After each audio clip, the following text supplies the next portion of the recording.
Let's bring into our live coverage Congressman Gregory Meeks of New York. Congressman Meeks is the ranking member of the Foreign Affairs Committee. Former congressman from Florida and MSNBC political analyst David Jolly is also here. I've been joined at the table by Donnie Deutsch as well. Congressman, I start with you. First, your thoughts on the president's remarks. Well, I thought that the president was very, very good and showed how committed he is to make sure that Israel has what it needs to defend itself and that the United States will be there. I think he spoke broader about the ending and making sure that those that are hateful, those that when you see acts that we've seen commit by Hamas, killing women and children, beheading children and infants, that cannot continue. And that is something that all of humanity must speak up and speak out about, because silence is complicity, and he refuses to be silent.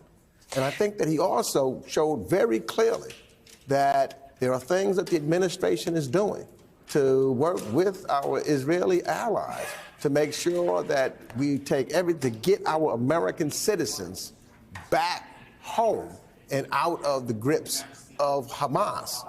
And they're terrorists, because that's who they are. They are terrorists. They are ISIS plus, in my estimation. And I would say that, so there's no question about where the president stands, and I think there's no question that the United States House of Representatives and the United States Congress will stand squarely behind the president of the United States and making sure that we meet those requirements. One of the hallmarks of the Biden presidency is the length and the duration of some of his relationships in the building in which you serve. I think it sometimes confounds members of the media, members of his own party, that he has all this muscle memory of a time when Democrats and Republicans worked together in the Senate. Someone drew a parallel to that Biden-specific skill set when they talked about the relationship with Bibi Netanyahu. And they said they've known each other a long time. What do you sort of specifically understand to be the dynamic right now between the two leaders, between President Biden and Prime Minister Netanyahu? I think that it is a understanding that we must stick together. The differences that we may have and talked about in the past, right now we've got to have one single focus, and that's going after Hamas. And I think that that is the nature of diplomacy. That's who Joe Biden had been when he was Senator Biden, and now as Vice President Biden, and now as President Biden. He understands that, and that there is a time where we're going to have to figure this out so that we can have peace in the Middle East. He is and should be the optimist, that we move forward with reference to the Abraham Accords and working with Saudi Arabia and other countries that will recognize Israel's right to exist. And I think the fact that he's having this dialogue with Prime Minister Netanyahu more than, as he indicated, several times a day, just shows that the two men are focused on the same thing and the same kind of result.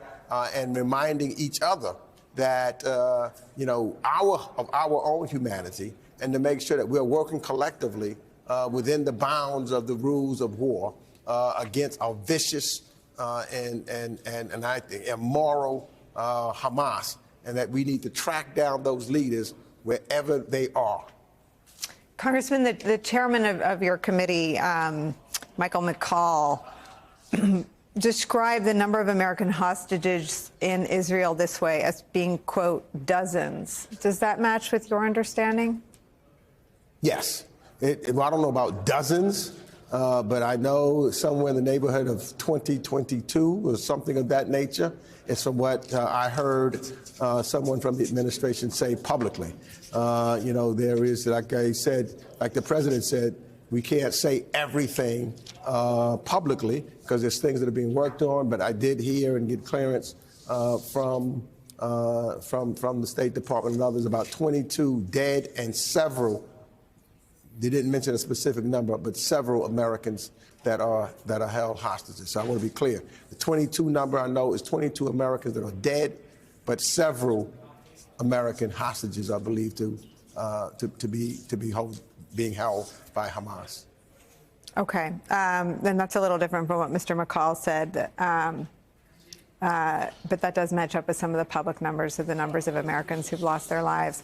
I wonder if you can speak at all to your understanding of, I don't want to keep calling it an intelligence failure, but the director, former CIA Director John Brennan said on this show that this is not the Hamas of 10 years ago.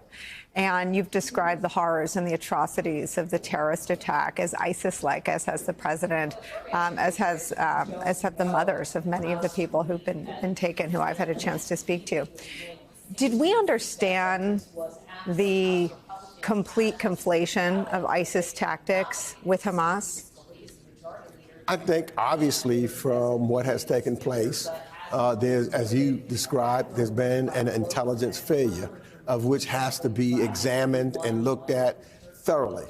My belief is that what was taking place by Hamas is they do not want peace in the Middle East. They do not want peace with Israel. And when they saw that the Abraham Accords were starting to work, when they saw negotiations with Arab nations were taking place, and people in the region were saying that Israel has the right to exist, that could then mean peace, and then that would further get rid of them and isolate them. And so they made the determination that they had to disrupt the possibility of peace, because they exist for one reason: to destroy Israel. They believe that Israel should not exist, and that's why we have to get rid of them, because they never will want peace with Israel. You can't negotiate with someone who does not believe you have the right to exist.